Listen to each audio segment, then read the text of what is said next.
Sige, record mo na. Most likely to forget their best friend's birthday. So, ikaw hindi. Kasi may mga maliliit na para sa akin maliliit na bagay lang, pero para sa kanya big deal. Big deal. Minsan, nag-uugat din ba ng away yun? O ng tampuan? Oo. Kasi ayokong mamuhay na meron akong pagsisisi. Who gives the best hugs? 3, 2, 1, go. Kaya yung gawin, nabigla ko siya papansinin halimbawa pag nakita kami. Sabihin mo, uy, Jay, mamamatay na ako. Sabihin ko sa'yo, tawag ka sa 911. Ganun siya. Next, sige. Tsaka nanalo pala kami ng 1 million sa ano. So, may mga advice din ba si Raymond na nagpabago sa sarili mo? Hello. My name is KJ Bernal and we're going to make a vlog with our best friend Raymond De Jesus Baluga. Hindi naman na nagpakilala sa akin. Ha? Ikaw na nagpakilala Oo sa nga akin. eh. Hi vlog. Ay, vlog. Hi guys, and I am Raymond De Jesus. Most likely to questions. So ang gagawin namin ngayon, maglalaro lang kami ng who's most likely to. Yeah. Pipikit kayo, then meron akong katanungan. Then kapag natapos yung tanong na yun, tuturo nyo kung ano yung ano. Kung sino. Okay, number 1. Most likely to forget their best friend's birthday. 1, 2, 3, go. Okay, 3, 2, 1, dilat. Yung pinaka-reason bakit hindi ko sila nababati or nakakalimutan ko rin yung birthday nila. Yung ano, dati kasi hindi ko siya binaview as napaka-importanting araw. Hindi ko siya sineselebrate dati. Or sineselebrate pero in some other ways na hindi siya yung celebration talaga na bonggang celebration. Kaya siguro yung yung view ko doon sa birthday, parang na-apply ko rin sa iba kung paano yung view ko sa sarili kong birthday. Makakalimutin kasi siya. Isa yun, isa yung sa reason. One of the reasons. Who replies to text? Weaker. Okay. 1, 2, 3, go. Sige, 3, 2, 1, dilat. Oh, si Raymond. Why? Dapat ikaw sasagot. Kasi based on experience eh. Si Emen kasi talaga siyang social person. Lifer. Hindi kasi yan siya. Kasi pwede yung ganyan yung mga... media, maka-social media si Emen. So kaya talagang mabilis siya mag-reply lalo siya sa social media or texting or sa chat. In person kasi hindi mo siya makakausap ng matino eh. Ako naman hindi ako makakausap ng matino sa chat. Ayun. Who usually plans hangouts? Okay. Si Emen. Si Emen. Si Emen kasi gusto niya yung yung nag-hangout, yung gumagala, yung ganyan. Ako kasi naman sa akin, more on sports kasi ako tapos games. Games. So parang hindi kayo nagtutugma Doon sa mga bagay na gano'n. Pero may mga time din naman kasi talagang gusto ko rin naman gumala. Sporty kasi siya. So may tanong din ako. Mio sporty. So may mga bagay din kayo na halimbawa sa plano. Minsan nag-uugat din ba ng away yun? O ng tampuan? Oo. Hindi minsan. Oo, Madalas. Sige. Lalo na kapag ako'y pinagpaplanan niya. Hindi, bilang kaibigan kasi parang iisipin mo din na what if siya naman kayong mag-ayak? Kung pag inaya ka ng isang tao, ibig sabihin, mahalaga ka dun sa tao. Tapos gusto niya na ma-share niyo yung kahit katiting na oras na yung together. So ako parang inihintay ko rin na na aayain kaya niya ako. Pero pinagmumulan siya ng away. Hindi naman away. Sino siya? Ako? Tampuhan o inis? Hindi, Yung lang. sa plans, yung sa gala. Nagiging lang siya. Parang Diskusyon. Nagiging argument. root lang siya ng argument. Eh sa amin kasi, may doon ako sa meeting place, nakakalimutan niya. Nakakalimutan niya. Pero hindi naman super dalas. Oo, napamilya lang. Madalas yung late siya, na kailangan ko pa siyang tawagan, tapos sasabihin niya, men, kagigising ko lang. Pero 2 hours late na yon. Pero tumutuloy naman siya. Yun nga lang, late na rin kasi, tapos naghintay na ako ng 1 or 2 hours doon sa mga gano'n. Second question pa, pero mahaba. Yan kasi talaga yung pinag-order. Who's more of a drama king? 1, 2, 3, Hirap naman. go! 3, 2, 1, dilat. Okay, si Raymond. KJ, bakit sa tingin mo? Drama king siya, ano? KJ. Artista kasi ako. Sige, siya. Sa paanong paraan? Kasi medyo ano eh, medyo broad yung ano Gangster eh. magic. Medyo broad yung drama. Anong paanong drama ba yung nakikita mo? Siguro, Ayusin mo. Kailangan mabubunyag dito. Hindi, ayusin mo. Hindi kasi may mga maliliit na bag, para sa akin maliliit na bagay lang, pero para sa kanya big deal. Big deal. Big time. Kasi, Ay, huwag ka masumagkas. Sorry. Baka susunod. Defensive. Hindi, depende. Sorry, my Pero, bad. ayun. O, dali. May mga bagay na simple lang sa akin na pwede mo namang palampasin. Kasi may mga ganun din na nangyayari sa akin. Pero pinapalampas ko lang. Sige, Kasi magbigay kung ka ng pwede example. Ano ba, na-cancel yung plan.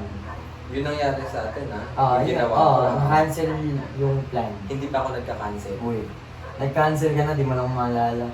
Kailan yun? Basta nasa, hindi ko rin maalala gaano eh. Hindi lang siguro nagtutugma na minsan, feeling ko mali siya sa part ko or unfair siya sa part ko. Pero siya, hindi niya nakikita na unfair yun kasi ma-justify niya yun nung sarili niyang reasons, which is normal naman eh. Ayun, pero madrama naman ako.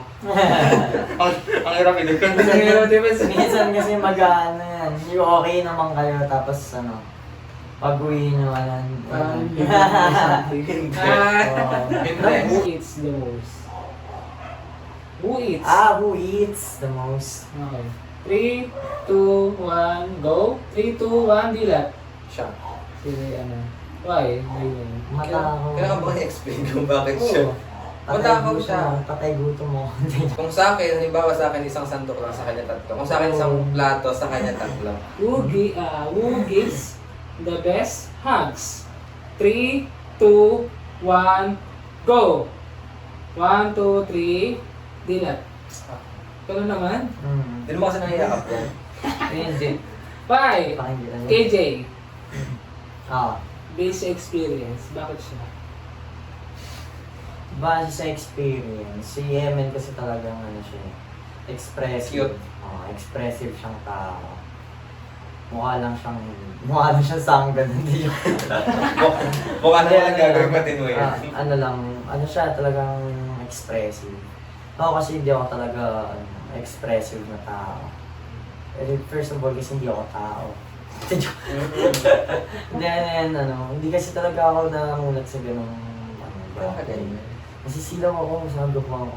Kaya niya, hindi ako talagang expressive na tao. Pero yung hugs, pwede mo naman talaga kasi ibigay yun. Kaya ako expressive kasi naniniwala ako sa idea na kung hindi mo ngayon i-express or kung hindi mo sasabihin ngayon kung gaano mo kamahal o ka-importante sa iyo yung ibang tao, kailan pa?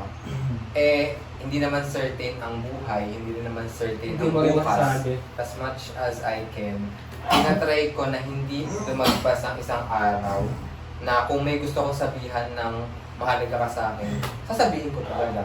Kung may gusto kong ngitian, ngingitian ko. Kung may gusto akong i-chat, i-chat ko. Kasi hindi naman promise ang bukas eh. Hindi natin alam kung bukas ba kaya mo bang sabihin yan, or bukas ba masasabi mo pa yan, or bukas ba nandyan pa ba yung pagsasabihan mo, yung mga ganun. So ako, ginagawa ko siya. Kasi ayokong mamuhay na meron akong pagsisisi. Who is more likely to do weird things in public? Okay, sige. Raymond, bakit? Explain mo bakit. Pag hindi naman kailangan, tignan mo. Who takes longer to get ready? Who is to... Ay, nasagot na yan eh. Nasagot na yan. Ano mo, bago? Ako pa rin eh. Siya pa rin. Yun talaga. Sa late. Matagal ako mag-prepare. In terms sa may schedule, sa galaan, meron pa bang iba na... Matagal siya. Bukod sa mga plano nyo? Halos lahat. Halos lahat. Kahit sa explanation, mahaba rin siya mag-explain. Who spends more money to useless stuff? 1, 2, 3, go. Turo. 3, 2, 1, dilat. Ay! Nagkaiba kami. Magkaiba tayo. Sige, explain niyo bakit. Kasi may mga bagay siya na binibili na hindi ko rin naman alam. Tapos may mga bagay ako na binibili na hindi niya rin alam. Tapos magugulat na lang ako, sabi ko, wag yan. Kasi hindi pa kailangan, wag muna yan, tsaka na yan. Pero magastos ako kung sa aming dalawa. Mas magastos ako. Who is most likely to become a millionaire? 3, 2, 1, go. Dilat. 1, 2, 3, go. Dilat. Mas Na-realize magaling to mag-ipon eh. Gusto mo yung mag-ipon? Sabi mo kanina magastos ako. Magastos ka pero ang galing mo mag-ipon. Hindi ko nga alam bakit ganun. Pero oo nga, I mean, tama yung point niya. Pero yung mga dati, nung mga bago pa lang din kayong magkaibigan, nagugulat din ako na may budget pa ako sa ganito, after ko may budget. Pero baon ko lang yun. At, ay, talagang gumanyang Sorry. Baon ko lang yun. At, talagang gumanyang Sorry. Sa Cut mo yun ulan. cut mo yun Wag. Hindi, sa akin Cut mo yun. Ang salaulan niya. Hindi ako nakakita. Nakalimutan ko may video pala. Yung nag-uusap kayo, nag-vlog.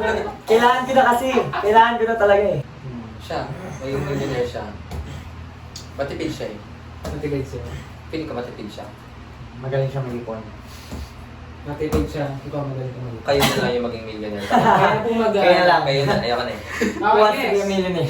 Next, pikit. Tsaka nanalo pala kami ng 1 million sa sa game na. Yes. Game na ba ba yun?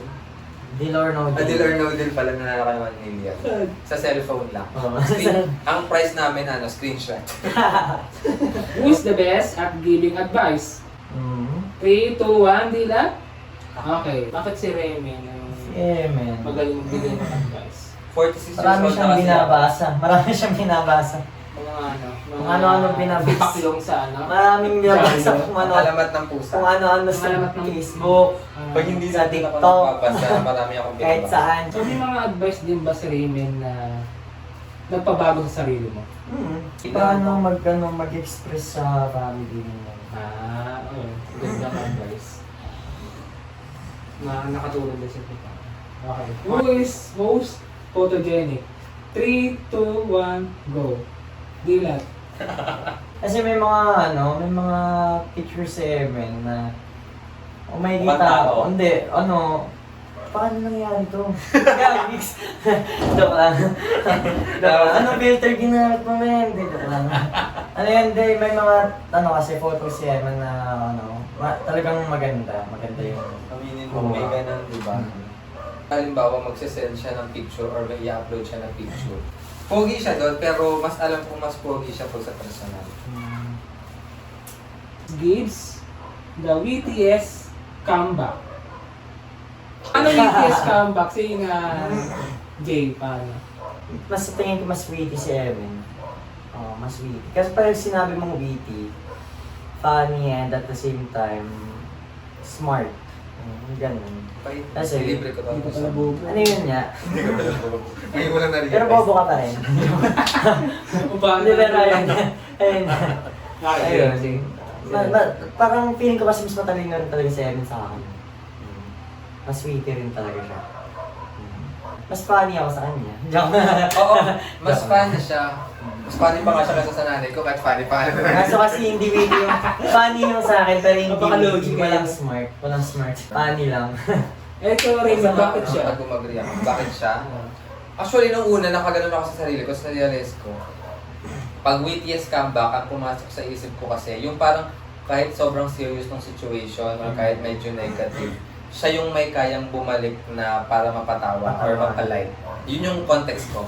Pero nung sinabi niya yung context na yun, nag-agree ako dun sa witty niya na funny ka smart. Pero siya, kahit halimbawa, alam mong may malalim din na pinagpugatan, o kaya medyo malalim yung argument, medyo masakit yung mga nabitawang salita, siya yung may kaya na kakausapin ka niya in a wittiest way na hindi mo ma-feel na parang may issue kami na ito ah.